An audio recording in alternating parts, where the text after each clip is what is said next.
Essa semana eu estava pensando, deixa eu achar aqui um negócio que eu estou procurando, acho que está aqui atrás, agora achei. Estava pensando num termo que a gente escuta com muita frequência, certo? Se você é brasileiro, você já deve ter escutado o termo nome sujo. Você já escutou o termo nome sujo na sua vida? Tenho certeza que todo mundo já escutou, pelo menos uma vez, né, esse nome aí, o termo nome sujo. Quando eu falei nome sujo, tem uns de vocês aí que começaram a correr, ou pensar, né? Vou me esconder atrás da cadeira aqui. Aí outros, né, disseram, sei bem o que é isto, né? Tem sido uma batalha minha, ultimamente. Raramente, quando você escuta o termo nome sujo, vem em você, assim, uma tranquilidade, uma confiança, não é? Um descanso. Não. Acho que todo mundo já deve ter sido ou ameaçado ou ter tido o seu nome negativado, né? No Serasa ou no SPC. Para você que se sinta melhor, eu vou compartilhar com vocês aqui umas 2 cartinhas amigáveis que eu recebi, né, nos últimos anos. A primeira é um e-mail da Neoenergia. Conhece a Neoenergia? Né? Nossa velha amiga Neoenergia. Mandaram um e-mail para mim, esse aqui é de 5 de novembro de 2022. De uma casa que nós morávamos em Natal, Rio Grande do Norte. E aí, diz aqui, prezado Senhor, que coisa educada, né? Prezado Senhor Joaquim José Ramos Campos Neto, é o mesmo. Na forma do disposto do artigo 43, parágrafo 2, na Lei 8.078, de 11 de setembro de 1990, comunicamos que, por instrução da empresa abaixo, associada abaixo, identificada, estaremos registrando o seu débito no banco de dados do Serviço de Proteção ao Crédito. Vocês já perceberam o que significa SPC? É um negócio tão bonito, né? Serviço de Proteção ao Crédito. Parece até uma polícia que nos protege, né? Não, não, viu? Serviço de Proteção ao Crédito, no prazo de 10 dias da emissão dessa comunicação. Aí, tem 2 débitos aqui, que foi do inquilino que assumiu a casa no lugar, disse que iria cancelar quando a gente vendeu a casa, não cancelou e gerou aqui 2 faturas de R$ 95 para eu pagar, da Neoenergia. Aí estou com o processo agora, porque conversei com eles e eles não querem aceitar todos os documentos apresentados. Aí, mais recentemente, isso aqui foi de, deixa eu ver aqui, esse aqui nem data tem, certo? Mas mais recentemente, a gente tentou instalar a BrisaNet aqui. E aí, era tão ruim que a gente cancelou ela com 2 dias. E aí, eles me mandaram para mim, no meu nome, né, porque eu sou o responsável aqui, presidente, né? Aí, a notificação extrajudicial de cobrança. Toda vez que você ouvir essa palavra extrajudicial, certo? Eu quero que você pense no seguinte: não vale absolutamente nada, é extrajudicial, certo? Mas ele bota para dar um medo em você, né? A BrisaNet, serviço de telecomunicações, eu não vou ler aqui todo o endereço, vem por meio deste. Vocês já observaram que essas cartas são sempre muito bem profissionais, né? Para chamar o cara de checheiro. Não, logo, né? E logo direto no assunto, né? Vem por meio deste, a fim de obter uma solução amigável, sério? Por que você não me telefonou, veio tomar um café comigo? Para a quitação de débitos em nome da vossa senhoria, e, caso necessário, propor ações cabíveis para o recebimento do débito em aberto. Cara, é amigo, depois dá uma chibatada, anotaram aí, né? Certo? E eu não vou ler o resto aqui, senão vou botar vocês para dormir, mas é só para mostrar a vocês que vocês não estão sozinhos com os seus problemas, certo? Com empresas financeiras, não é? Eu acho que todos nós, em algum ponto da vida, nós já tivemos, pelo menos, a ameaça de termos o nosso nome negativado. E você deve estar se perguntando, mas o que isso tem a ver com o que a gente vai falar hoje, pastor?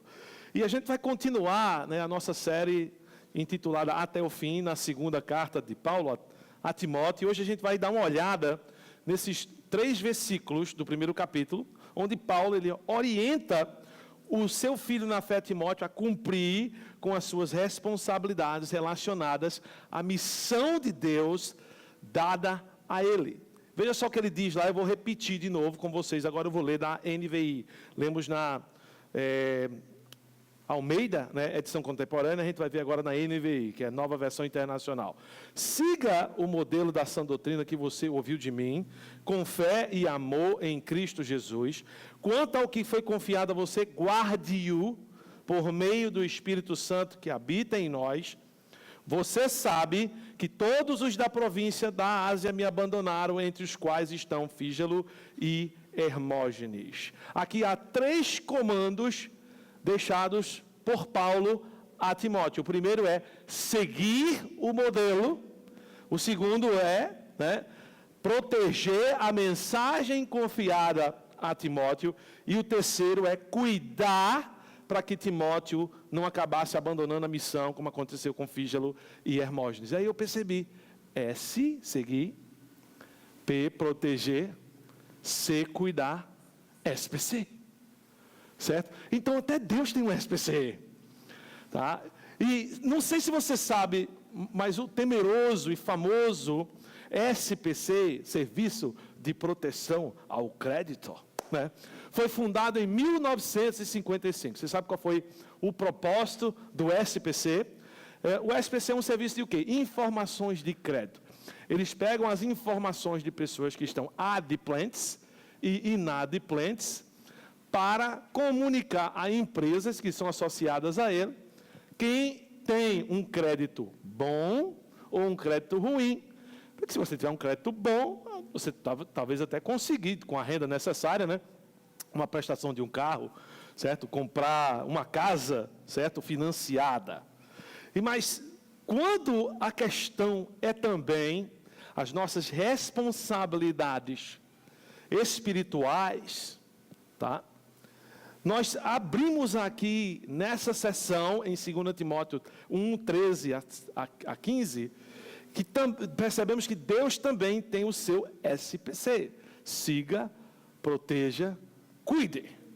E nós sabemos que Cristo pagou a nossa conta, e a gente não deve mais nada a Ele em relação à justiça de Deus, mas a nós foi dado um crédito para ser investido. Vamos dizer assim. Deus quer agora que você venha investir esse crédito. Tá? Deus Pai, Ele nos deu uma herança para que a gente viesse a gerenciar.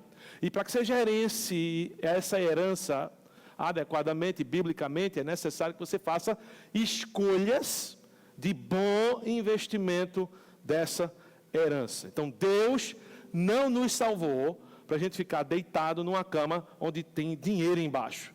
Dinheiro espiritual, onde a nossa herança está debaixo do colchão. Não. Ele nos pede para cumprir a missão que Ele nos deu. Então, Deus me deu uma missão a cumprir. Você pode repetir comigo? Deus me deu uma missão a cumprir. E para que eu possa cumprir essa missão, é necessário eu fazer escolhas diárias de investimento dessa herança. E a gente vai olhar que aqui Paulo dá a Timóteo 3 escolhas necessárias para se investir biblicamente essa herança e, consequentemente, vir cumprir a missão de Deus dada a nós. Vamos para a primeira escolha, ou primeiro passo de investimento para o cumprimento dessa missão. Primeiro, siga o modelo. Nós lemos sobre esse passo, essa escolha, no versículo 13. Siga o modelo da sã doutrina que você ouviu de mim com fé e amor em Cristo Jesus. Tudo o que nós fazemos na vida é por modelo. Toda vez que você tenta fazer uma mudança de comportamento, de agenda, de rotina, você tem que inserir algo no modelo ou padrão que você tem seguido para mudar para um novo padrão que você quer agora a sua vida seguir. Então, se você não gosta da maneira que você está administrando o seu dinheiro, você vai ter que inserir, talvez, um modelo de orçamento familiar, tomar algumas escolhas e começar a seguir uma rotina para que mude a sua vida financeira. Se você está cansado de olhar a sua barriguinha, certo? E não conseguir ver seu pé, você tem que tomar uma decisão e inserir um modelo de dieta diferente do que você tem agora, para que você possa ver o seu pé novamente, certo? Conseguir atacar o seu sapato sem você perder o ar, né? E quase desmaiar nesse processo. Então, tudo na vida que nós queremos fazer exige um modelo, e se eu quero mudar, exige que eu mude o modelo. Se eu estou cansado da maneira que o meu relacionamento com o meu cônjuge está, eu tenho que mudar o modelo. O padrão que está regendo esse meu relacionamento. Toda mudança de vida é efetuada por um modelo de prática. Mude o modelo e a situação muda. Não mude o modelo, nada, o quê? Muda, certo? Paulo desafia Timóteo aqui a seguir um modelo. Talvez Timóteo tinha um modelo diferente. Ou talvez Timóteo sabia muito bem do que Paulo estava se referindo, que eu acho que é o segundo. Mas se você lembrar que o último comando de Paulo para Timóteo foi no versículo 8, onde ele desafia Timóteo a não se envergonhar do Evangelho, depois desse comando, Paulo ele compartilha sobre a verdade do propósito de Deus em Cristo, que era de quê? Disponibilizar vida e disponibilizar imortalidade. Aqui ele passa a ordenar Timóteo a seguir o modelo ou o padrão da sã doutrina. Uma chave aí está no verbo seguir. O verbo seguir aqui está no tempo presente e no modo imperativo, expressando o quê? Um comando contínuo de seguir, de ter, de reter, de possuir um padrão de doutrina saudável. Então você tem que crer de maneira saudável para que você possa viver de maneira saudável. E a outra palavra-chave aqui é, obviamente, modelo, que indica o quê? Indica uma prática doutrinária padrão a seguir. E aqui a gente pode notar que Paulo já tinha apresentado essa prática padrão para Timóteo, e em suas cartas ele está lembrando a Timóteo, lembra? Agora segue, certo? Então o padrão, a forma, o modelo ou exemplo de doutrina saudável que Timóteo era para aderir, para reter, para seguir, era aquele que ele ouviu de Paulo, né? Veja aí no versículo, aquilo que você ouviu de mim. E aqui então a gente tem o quê? Uma excelente definição do que seria a doutrina saudável a seguir hoje nessa dispensação da graça, que é o quê? A gente já viu anteriormente a mensagem do mistério revelado a Paulo em suas cartas. E aqui ele fala claramente que o padrão saudável de doutrina a seguir e a proclamar era o padrão que Timóteo aprendeu de Paulo. E Paulo aprendeu de Jesus.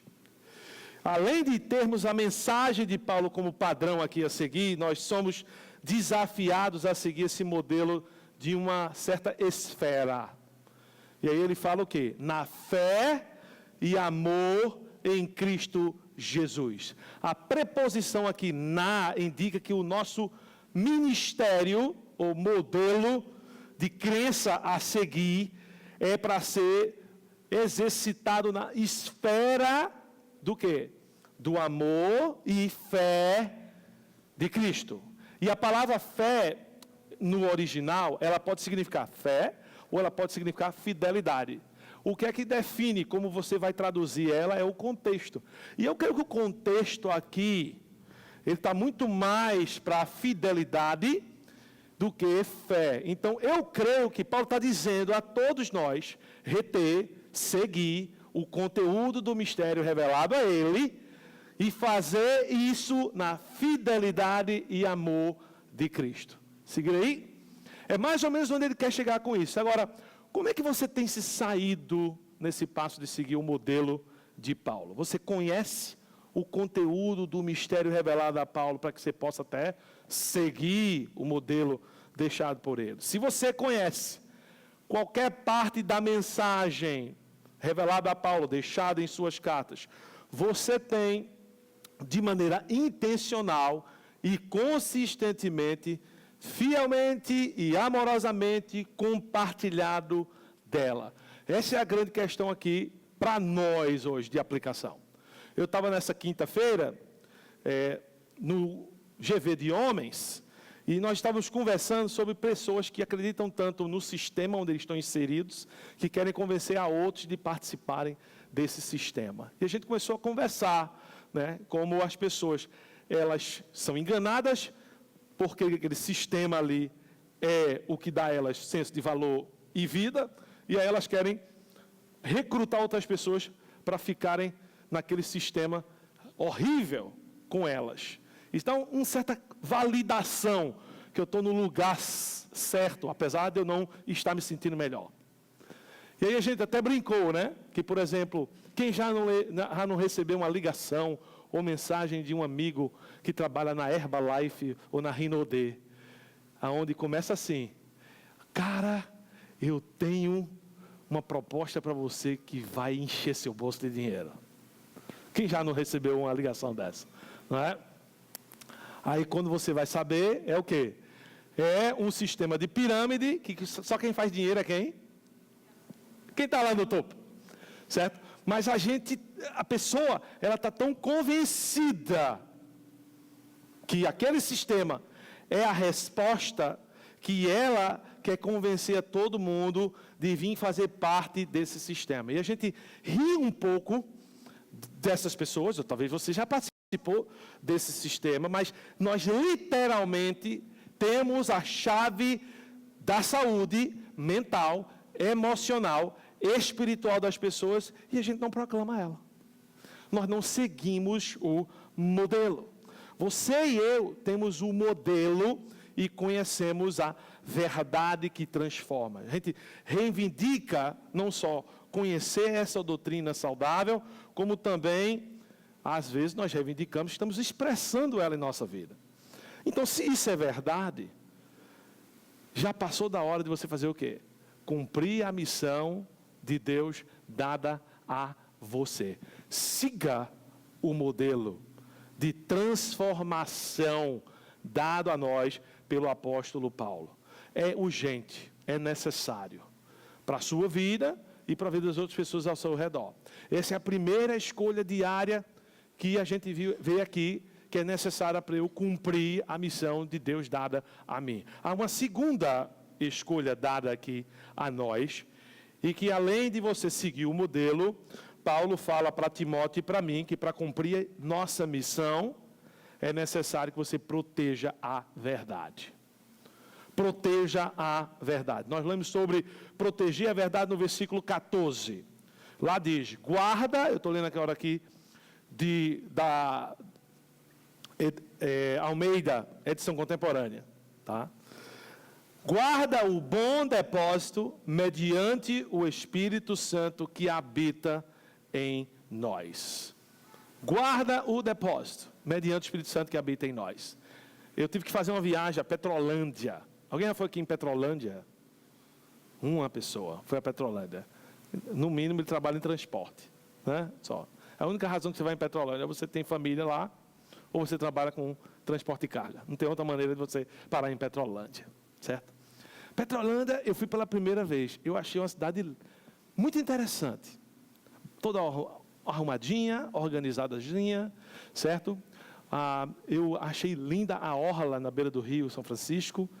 Fiz uma caminhada lá com uma prima minha, que fazia tempo que a gente não se via. E aí a gente comeu umas 2 vezes na cidade. Tudo que eu comi lá eu gostei. Foi fantástico, certo? A cidade é linda. Mas teve uma coisa que me chocou na cidade.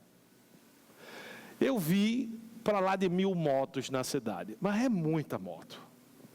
É moto para todo lugar. Só que para cada 1000 motoqueiros, um usa capacete lá. Eu não estou brincando, não é exagero, certo? Tanto que o problema é tão grave que eu vi várias mães com filhos no tanque de gasolina, desse tamanho, ela sem capacete e o menino sem capacete.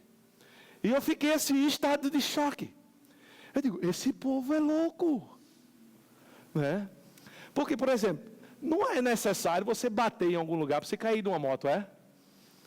Pode ser uma curva mal feita, pode ser um descuido, seja lá do que for. Você cai, você tem a mão como adulto para botar sua mão no chão, tentar ficar em pé, mas e a criança? Não é? O que vai acontecer com a criança daquela? Quando ela bater a cabeça dela no chão? Morte instantânea, mínimo. É isso aí. Só que antes de você criticar os moradores, a população de Petrolândia, nós não somos muito diferentes quando o assunto é proteger a verdade. Né? Quando o assunto é proteger a verdade, será que a gente valoriza a verdade como a gente deveria valorizar? Será que nós valorizamos a verdade em nossa vida como nós deveríamos valorizar? Se você para por um minuto, será que você valoriza a sua vida? A vida que você tem em Cristo Jesus, certo? Muitas vezes o que é que eu observo? Eu observo que a gente trata, por exemplo, a maior verdade da vida, que é o Evangelho da Graça, certo? De uma forma muito descuidada, com um descaso, uma trivialidade enorme. A gente fala muito sobre protegermos nossas vidas físicas, né? Coloque o cinto, não beba enquanto dirige, usa o capacete na hora que você estiver, certo? Pilotando uma moto, né? Coma o que é certo, durma tantas horas por noite. Mas quando o assunto é a nossa vida espiritual, nós simplesmente agimos de maneira muito irresponsável. A gente não cuida, a gente não investe, a gente não presta atenção. E nesse versículo aqui, Paulo fala sobre o depósito ser o quê? Bom. Ele qualifica, adjetifica o depósito. A verdade, a essência e a substância desse depósito é aquilo que foi revelado a Paulo. E a gente já falou em uma outra mensagem que aquilo que foi falado a Paulo pode ser encontrado em suas cartas, mas especificamente no lugar, Efésios 3, versículos 8 a 9. E olha só o que diz lá em relação ao que foi revelado a Paulo. A mim, o menor de todos os santos, me foi dada esta graça de anunciar entre os gentios, por meio do Evangelho, o quê? As riquezas insondáveis de Cristo. Primeiro tesouro aí. Tá? E aí ele continua, e demonstrar a todos qual seja o quê? A dispensação do mistério. Segundo tesouro aí, que desde os séculos esteve oculto em Deus, que a tudo criou. Então, por este depósito, esse tesouro ter sido dado a Paulo, pode-se dizer que pertencia a ele, a primeira revelação. E é por isso que ele chamou o quê? No versículo 12 de 2 Timóteo 1, ele chama o meu depósito. O meu depósito foi dado a mim. Ele não está falando ali com arrogância, é meu. Não. Ele está falando ali com responsabilidade. Tá? Ele está dizendo aí, é meu e eu tenho que proteger. Tá? E eu protejo fazendo com que este depósito possa ser passado para frente. E por um período, o que é que Paulo fez? Ele ensinou a Timóteo o conteúdo desse tesouro, desse depósito. E a partir dali, quem se tornou agora responsável? Timóteo. Timóteo se torna responsável também da mesma forma que eu e você, quando escutamos, nos tornamos responsáveis. Depois que você aprende o Evangelho da Graça, você pode dizer, o meu depósito. Não meu no sentido de, arrogantemente, é meu, não. É meu para ensinar, é meu para viver, é meu para compartilhar. Certo? É da nossa responsabilidade proteger esse bom depósito. A palavra-chave aqui de novo são os verbos desses 3 versículos. E o verbo desse versículo é o verbo guardar, que significa ficar de olho, observar, para proteger, para preservar. E a Timóteo e a nós foi dada a responsabilidade de cuidadosamente guardar, proteger a integridade e precisão doutrinária do Evangelho da Graça. É uma grande responsabilidade que nós temos como membros dessa igreja.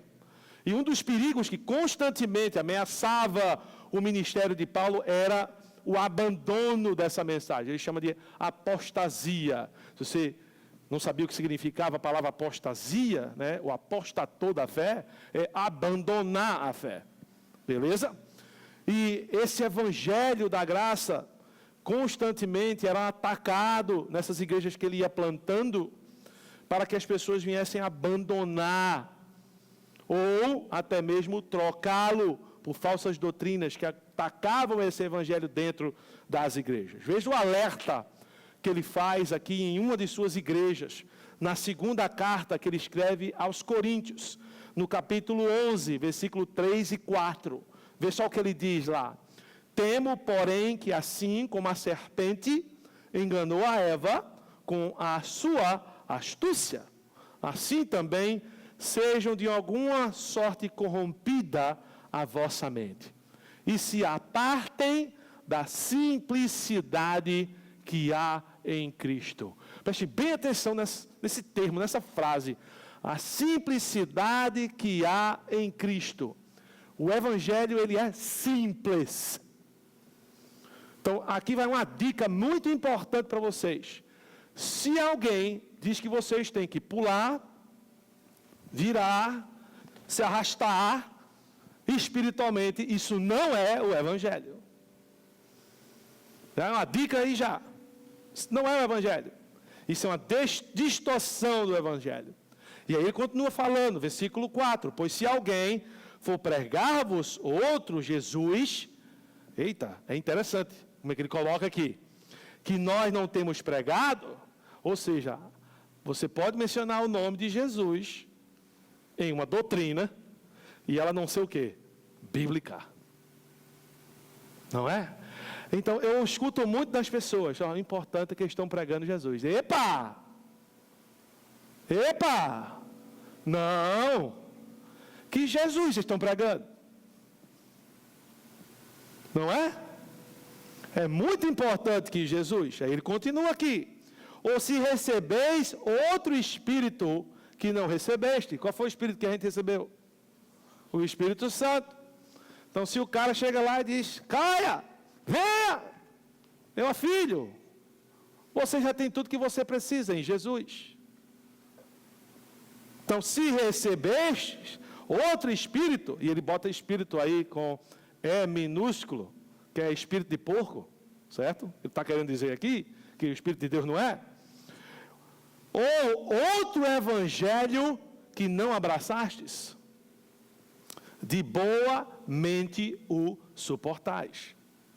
Ou seja, você pode ficar tolerando a mentira, achando que ela é a verdade. Paulo aqui, ele é cirúrgico. Ele diz que se você está procurando algo mais complexo do que o Evangelho da Graça, você está se afastando da verdade.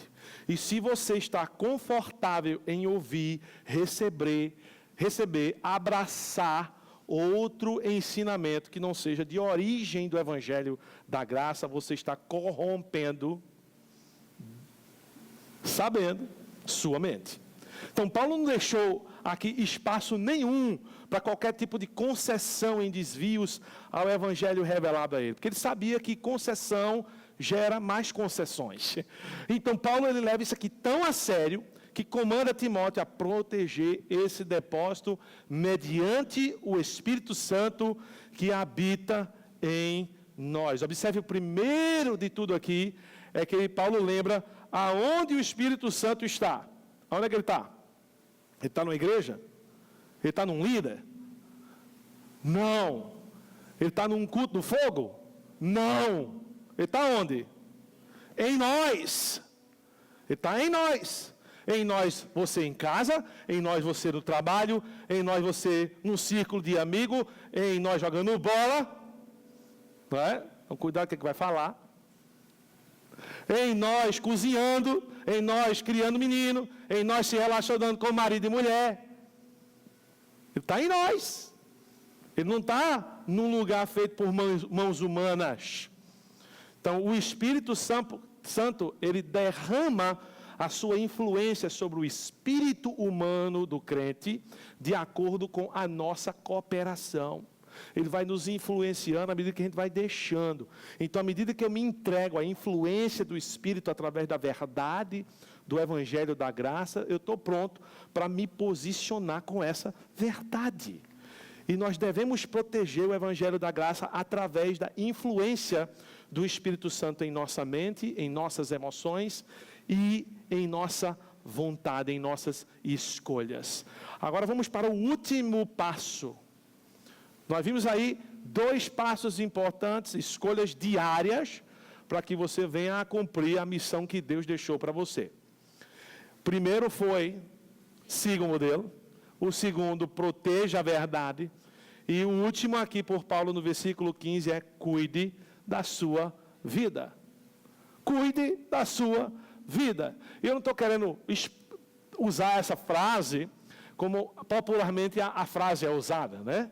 Onde você vai opinar sobre a vida dos outros e o cara vira para você, vai cuidar da sua vida, né? Tem um pouco de fundo de verdade aí, tá? Mas o que é que nós estamos entendendo aqui? O versículo 15, Paulo faz esse alerta. Bem sabeis isto, que todos os que estão na Ásia me fizeram o quê? Abandonaram. Que palavra é essa? Apostataram, certo? Eu falei a vocês que o significado da palavra apostasia é abandonar. Entre eles, aí entra para o hall da fama dos abandonados, certo? Fígelo e Hermógenes, eu já falei e brinquei sobre isso, né? Já pensou você ter que ir para o resto da história, o seu nome está citado no livro mais lido do mundo, né? Pelo fato não de você ter sido fiel a Jesus, mas por você ter abandonado o evangelho que Jesus deixou para você. Paulo aqui ele se refere a uma região chamada Ásia, na época bíblica. E essa região na Ásia, ela era composta por Éfeso, certo? Onde ele plantou a igreja de Éfeso, né? Hermina, Pérgamo, Tiátira, Sardes, Filadélfia e Laodiceia. Hoje, essa região é a região da Turquia. Você já ouviu falar no país da Turquia? E a Turquia é um país quase que totalmente muçulmano. O governo turco reivindica que 99,8% da sua população é muçulmana. Ou seja, 0,2% é alguma outra coisa aí, talvez um ou outro cristão. E se você for hoje lá na Turquia, a única coisa que você vai encontrar na cidade de Éfeso, com qualquer coisa que remeta ao passado cristão daquela cidade, certo? São ruínas visitadas por turista para ganhar grana. E lá vai caravana católica, evangélica, né? Certo? Organizada pela gente para ir conhecer aquela região. Mas como a região que foi o berço do ministério de Paulo, como uma igreja como Éfeso, tão forte, tão sólida, certo? Plantada por Paulo, depois pastoreada por Timóteo. Como é que depois, hoje é o berço do islamismo? Para para pensar nisso aí. Quando eu paro para pensar, eu sintetizo em uma palavra a razão: descuidado. Simples. Eles não cuidaram da própria vida de caminhar com o Evangelho. E não foi por falta de aviso, viu? Porque Paulo alertou os líderes da igreja em Éfeso antes de deixá-la de maneira permanente. Lá em Atos capítulo 19, versículo 29 a 31, ele dá o seguinte alerta aos líderes: sei que depois da minha partida entrarão no meio de vós lobos cruéis que não pouparão o rebanho, e que dentre vós mesmos se levantarão homens que torcerão ou distorcerão a verdade. Então, de onde é que vai vir os desvios doutrinários que Paulo está dizendo? Dentro da própria igreja. Ele está dizendo aqui, dentro da própria igreja. Para atrair os discípulos após si. Não após Jesus, mas após a eles. Portanto, qual é o alerta dele? Vigiai, lembrando-vos de que durante 3 anos Não cessei noite e dia de advertir com lágrimas a cada um de vocês. Paulo fez a administração do bom depósito. Quem não fez foi essa galera. Certo? E aqui está um alerta para mim e para você. Paulo fez, entregou, e aí isso foi passado para nós. O grande alerta é, a gente vai fazer também? Será que a gente vai cuidar? Sempre existirá pessoas dentro e fora tentando atacar a sua fé através de métodos sutis. No início, esses métodos vão soar ótimo ensino, maravilhoso. Mas se você não tiver alicerçado, enraizado no conteúdo da mensagem da graça de forma sólida, você vai ser uma presa fácil. Certo? A sua ignorância da verdade, tá, é a maior ferramenta do Satanás. Porque ele pega o ignorante e convence ele de qualquer coisa. Essa é a realidade. Uma das razões que reabrimos o nosso seminário, por exemplo, é porque nós temos insistido com cada aluno que passa por lá, certo? Que é necessário você solidificar o seu conhecimento na verdade revelada do apóstolo Paulo. Para que você não volte para o legalismo, que é uma coisa muito simples. Então, se você não sabe a diferença entre o evangelho do reino, ensinado no Antigo Testamento, nos evangelhos pelo próprio Jesus, no começo do livro de Atos, e o evangelho da graça, você vai ser um crente inconstante nas verdades já acessíveis a você. Você vai estar indo para lá e vindo para cá, e você vai estar em completa confusão e conflito. Eu já vi muitos irmãos terem contato com as verdades do evangelho da graça, e depois de um tempo, eles voltam para alguma forma de legalismo, ensinada por alguma doutrina de outra igreja. E você precisa fazer, sabe o quê? Você precisa manter o fracasso dos outros em perspectiva para que você não cometa o mesmo erro. Eu gosto muito de uma frase citada pelo autor e psicólogo Augusto Cury. Talvez alguns de vocês aqui já ouviram falar. E uma das frases muito famosas dele é que ele diz: pessoas tolas não aprendem com os seus erros. Pessoas inteligentes aprendem com os seus erros. Pessoas sábias aprendem com o erro dos outros. Tá? Você precisa ser sábio. Nós sabemos quase nada sobre Fígelo e Hermógenes. A gente sabe o suficiente para saber que eles não seguiram o modelo, não protegeram a verdade, por isso se descuidaram e acabaram abandonando o evangelho. Mas muito é revelado pelo verbo abandonar. Por quê? Porque o verbo aquele significa virar as costas em deslealdade, desertar. Então, Paulo aqui ele descreve bem a decisão que se toma quando, ao conhecer a graça e experimentar dela, alguém age com deslealdade e a abandona. Eu poderia passar o resto do meu tempo aqui pela manhã descrevendo ao longo dos vários anos exemplos de pessoas que conheceram o evangelho da graça através dos ministérios que a gente tem aqui, usufruíram por um tempo, depois abandonaram, voltando-se ou para o legalismo evangélico ou para o legalismo religioso da própria vida, né? Porque tudo que você faz de regra é legalismo. Mas eu prefiro mencionar aqui o significado do nome de Fígelo. A gente não sabe nada sobre Fígelo, mas a gente sabe algo muito importante sobre Fígelo. O que é o significado do nome Fígelo? O que faz com que a gente pense, talvez Paulo apelidou esse cara. Isso é um apelido dele, não o nome real dele. Porque você sabe o que significa? Fígelo, fugitivo. Fugitivo. Não é interessante? Eu não sei se Paulo estava aqui apelidando esse camarada, mas a palavra fugitivo descreve bem quem vira as costas para a mensagem da graça. Por quê? De fato, é uma fuga. É uma fuga. Por que é uma fuga? Porque a mensagem da graça ela é extremamente confrontadora com tudo que é normal, né? Na forma de pensar, na forma de sentir e na forma de agir. A mensagem da graça, ela é, em essência, renunciar ao seu eu, o seu esforço próprio, a sua autossuficiência, para você abraçar a identidade que Cristo conquistou para você. É confrontador, irmão. E para se usufruir dessa realidade transformadora é necessário o quê? Humildade, admissão de fracasso, constante negação de sua dependência em você mesmo. Você pode até começar a fazer, mas depois você cansa e quer voltar para o velho o quê? Eu, né? E essa mensagem, ela não é para todos, pois ela não coloca peso no que você faz. Por quê? Porque ela reconhece que Jesus já fez. Ela é simples. E por ser simples, ela muitas vezes não consegue ser aceita.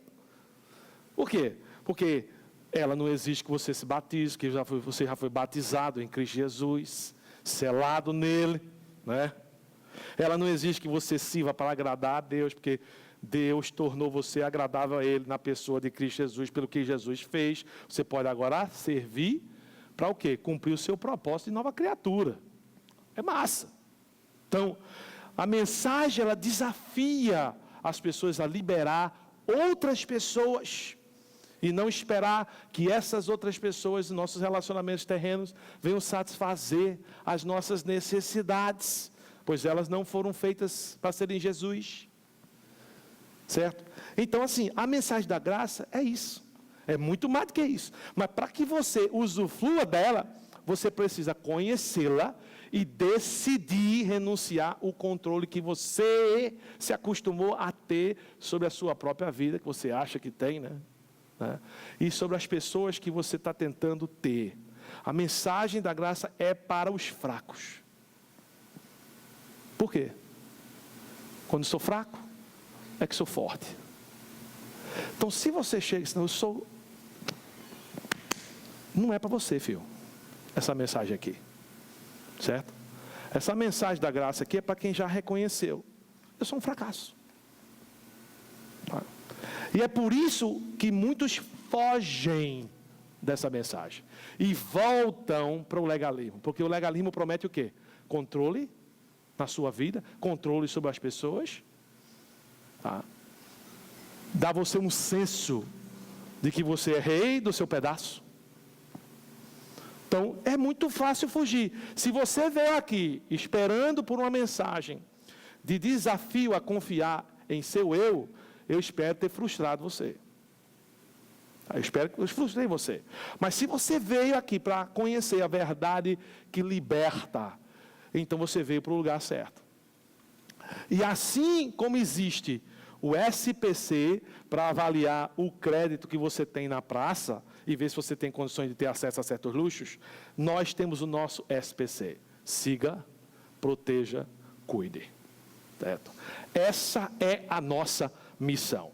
Seguir o modelo doutrinário de Paulo, proteger esse tesouro de verdades e cuidar para não virar as costas para ele como outros já fizeram.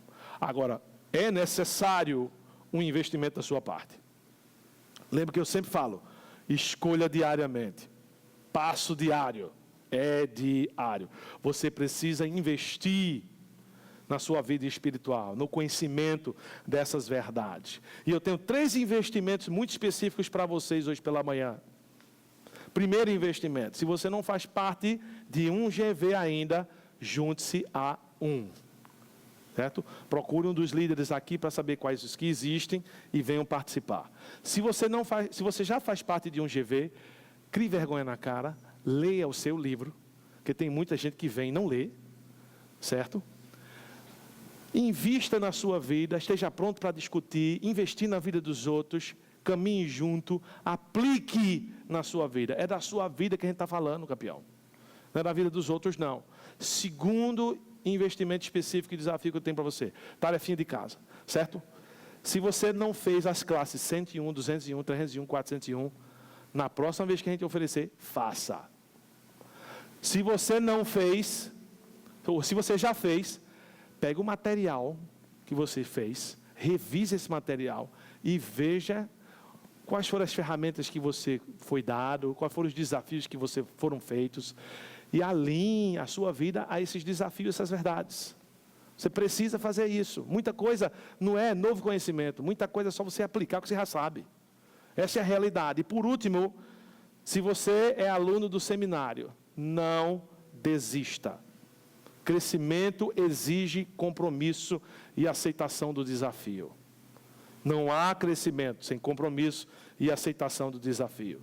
Quando um aluno chega para mim e diz, está muito difícil, glória a Deus. Se não tivesse, você não está aprendendo. Certo? Se tivesse fácil, você não está aprendendo nada. Tem que estar difícil.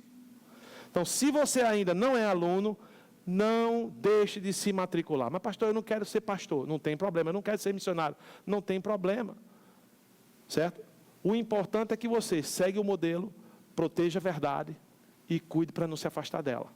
Você precisa investir na sua vida. Procura Marcos, ele está aqui em cima, depois ele vai descer, faz a sua inscrição hoje. Certo? Se torne um membro engajado no ministério. Crente precisa